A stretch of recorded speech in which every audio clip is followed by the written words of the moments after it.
or not a few days ago, last Saturday, where the Line 5 pipeline, it's 65 years old, and it's under the Mackinac Bridge. And, of course, there's now huge concern about it leaking, and there's right now been some stories about how many people running it are right now calling for a shutdown of it, which has never happened before. If this shutdown happened, it would be the first pipeline ever shut down in the U.S. Mm-hmm. So right now, the Enbridge Energy will pay the United States Department of Justice $1.86 million in penalties for failing to provide timely court-ordered inspections of several of their pipelines. So it's just not the Line 5; it's a few others.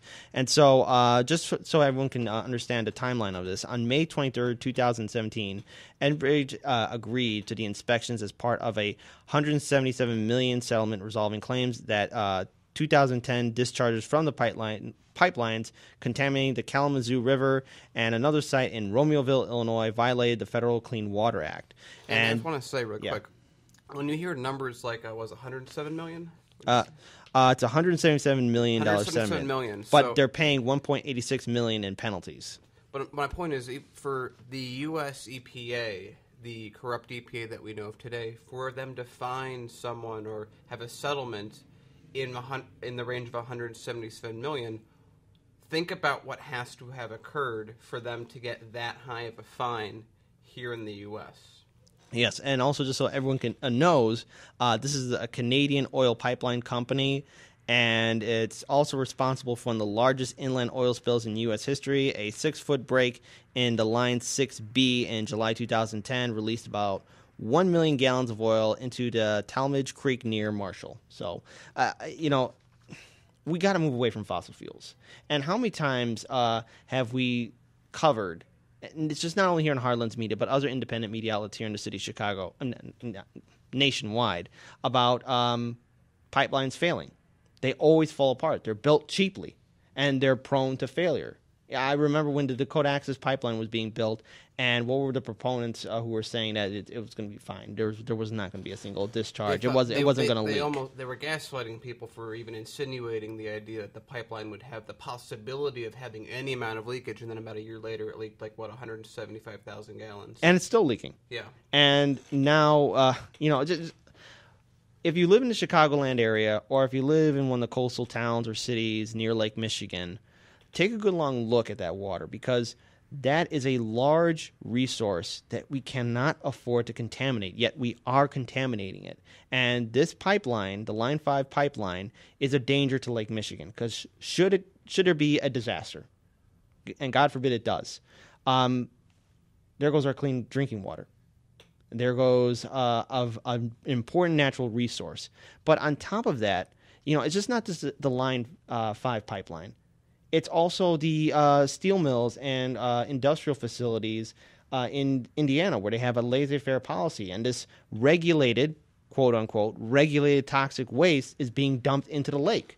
And, Daniel, just for our viewers, why don't you just remind them just about the dangerous chemicals that are going into our lake? Well, the fun thing about it is we don't know half of them because of either some stuff is proprietary, or people aren't putting the effort in, or the governments are putting the effort in to really investigate these leaks and anything of that nature. So what we're left with is the stuff that we do know is terrible. We have, in Indiana, we've covered through Toxic Tours, huge shout out to Thomas Frank, who is actually going to be on very soon. And ask him about him a little. Actually, I'm going to wait. We're going to save that question for Frank a little bit later. But what I'm going to say on this is, we have Wisconsin, that is Foxconn is dumping stuff into the water. I mean, we have the Great Lakes are the biggest source of fresh water in the world.